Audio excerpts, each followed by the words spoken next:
जय हिंद दोस्तों, आप देख रहे हैं डिफेंस ज्ञान यूट्यूब चैनल। दोस्तों, अजरबैजान ने रशियन एयरफोर्स का Mi-24 जो हेलीकॉप्टर है उसको मार गिराया और इस हेलीकॉप्टर को मार गिराया है आर्मेनिया और जो अजरबैजान का बॉर्डर है वहां पे मार गिराया है। इस घटना के बाद जो रसिया जो कि सुपर पावर होने का तमगा हासिल है उस पर भी सवालिया निशान उठ गया है और भारत इससे क्या सबक ले सकता है वो भी हम जानेंगे। तो आप वीडियो को बिल्कुल भी स्किप ना करें, वीडियो को पूरी अंत तक जरूर देखें। आपको ये तो पता होगा अजरबैजान और आर्मेनिया में पिछले 2 महीने से करीब से युद्ध चल रहा है और अजरबैजान ने आर्मेनिया को काफ़ी हद तक हराया भी है। जो नगर्नो काराबाख रीजन है जो कि अजरबैजान को बिलोंग करता है ऑफिशियली, लेकिन वहाँ पे आर्मेनियन जो क्रिश्चियन हैं उनका राज चलता है जो नगर्नो काराबाख रीजन है उस पे। लेकिन इस रीजन में क्या सबसे बड़ी बात है वो ये है कि आर्मेनिया में रसिया का एक मिलिट्री बेस है और इन दोनों का एग्रीमेंट भी है, आर्मेनिया और रसिया का। वो ये एग्रीमेंट है अगर आर्मेनिया पे कोई भी हमला करता है तो रसिया पे भी हमला माना जाएगा, जैसे नाटो के देशों में होता है। लेकिन क्या हुआ, अजरबैजान ने हमला किया वो नगर्नो काराबाख पे। तो रसिया कहता है कि जो नगर्नो काराबाख है वो आर्मेनिया का हिस्सा नहीं है। तो इस तरीके से उसने एक लूप होल ढूंढ के अपने को इस जो डिस्प्यूट थी उससे अलग कर दिया। अब ये जो हेलीकॉप्टर उड़ रहा था ये जहां पे लड़ाई चल रही है उससे दूसरी साइड में उड़ रहा था, मतलब जस्ट अपोजिट। जैसे पाकिस्तान पे लड़ाई चल रही हो तो पाकिस्तान पहले 2 हिस्सों में था, ईस्ट पाकिस्तान और वेस्ट पाकिस्तान। जो ईस्ट पाकिस्तान था वो था जो आज का बांग्लादेश है। तो आप सोचिए लड़ाई चल रही है वेस्ट पाकिस्तान पर जो जम्मू कश्मीर वाला है, और जो हेलीकॉप्टर गिराया गया है वो गिराया गया है बांग्लादेश के बॉर्डर पे, क्योंकि जो अजरबैजान है वो भी इस तरीके से बटा हुआ है 2 टुकड़ों में। तो अब सोचिए कि दूसरे हिस्से पे रशियन एयरफोर्स का Mi-24 हेलीकॉप्टर गिरा दिया गया जो अजरबैजानी डिफेंस फोर्सेस थी उनके द्वारा, और फिर भी रसिया ने कुछ नहीं कहा। और अजरबैजान ने एक स्टेटमेंट जारी की, उसमें उसने इस घटना के लिए बहुत ही ज़्यादा सॉरी कहा, यानी अपोलोजाइज किया, और कहा कि जो भी पायलट मतलब मृत्यु हुई है, जो शहीद हुए हैं,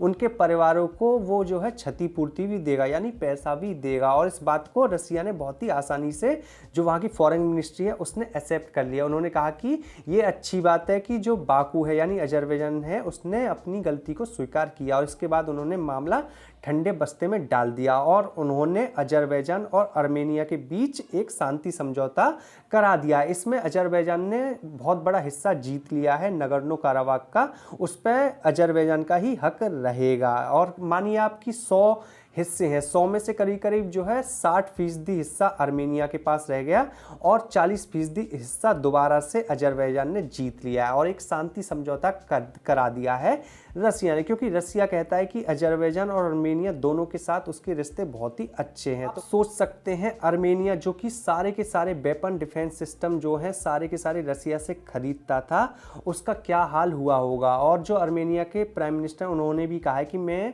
इस डील को जो शांति समझौता है बहुत ही दुख भरे मन से साइन कर रहा हूं। तो आप सोचिए रसिया ने कितना बड़ा धोखा दिया है। अगर जो आर्मेनिया है पहले से ही किसी अन्य देश से हथियार खरीदने लग जाता तो उसके लिए फायदेमंद रहने वाला था। वो क्यों रहने वाला था, क्योंकि इस टाइम पे जो रशियन वेपन सिस्टम थे आर्मेनिया को सबसे ज़्यादा धोखा दिया जो रशियन वेपन्स थे उन्होंने। उनका जो S-300 था, S-200 जो मिसाइल डिफेंस सिस्टम था बिल्कुल ही नाकाम हो गया, और उसने बहुत ही मुश्किल से जो इजरायली और जो तुर्की द्वारा जो ड्रोन दिए गए थे उनको हिट किया। अगर S-300 जो डिफेंस सिस्टम है वो अच्छा काम करता, जो भी रशियन वेपन्स थे अगर अच्छा काम करते तो आर्मेनियाई सोल्जर आसानी से जीत जाते, मैं इस बात का दावा कर सकता हूँ। और इससे पहले भी तुर्की ने सन 2015 में रसिया का एक जो लड़ाकू जहाज है उसको मार गिराया था, तब भी रसिया ने कुछ नहीं कहा था। तो ये जो कुछ घटनाएं दिखाती हैं कि जो रसिया अब सुपर पावर नहीं रहा है। अगर भारत भी ऐसे ही डिफेंस में अगर रसिया पर ही भरोसा करता रहता और चाइना के से युद्ध में अगर हो भी जाता गलती से, तो रसिया तो हमको बहुत बड़ा धोखा देता, ये श्योर है। और रशियन जो वेपन्स थे वो इतने अच्छे नहीं हैं, ये फैक्ट बात है आज के ज़माने के हिसाब से। और इसी वजह से भारत ने डाइवर्सिफाई किया अपना डिफेंस सेक्टर। हमने इजराइल से खरीदे, हमने फ्रांस से खरीदे, हमने अमेरिका से खरीदे, और कई अन्य जो देश हैं उनसे भी हमने अपने वेपन खरीदे हैं। तो ये काफ़ी अच्छा आइडिया रहा भारत का। समय रहते हमने अपनी पॉलिसी में अमेरिका को, फ्रांस को, ऐसे देशों को भी एक अहम स्थान दिया है। पूछते हैं आपसे एक क्वेश्चन, अगर युद्ध होता है भारत और चीन में तो रूस जो है किसका साथ देगा, क्या भारत की मदद भी करेगा या नहीं। अभी कल परसों जो है रशियन स्पेशल फोर्सेस पाकिस्तान में जाके वहाँ पे एक्सरसाइज कर रही हैं। तो आपका क्या राय है कमेंट करके जरूर बताएं। अगर आपको वीडियो पसंद आई है तो प्लीज़ इस वीडियो को लाइक करिए, शेयर करिए और हमारे चैनल को सब्सक्राइब कर लें और बेल आइकन भी दबा लें। आप हमें इंस्टाग्राम पर फॉलो कर सकते हैं, लिंक डिस्क्रिप्शन में दिया हुआ है। मिलते हैं आपसे अगली वीडियो में, तब तक के लिए जय हिंद जय भारत।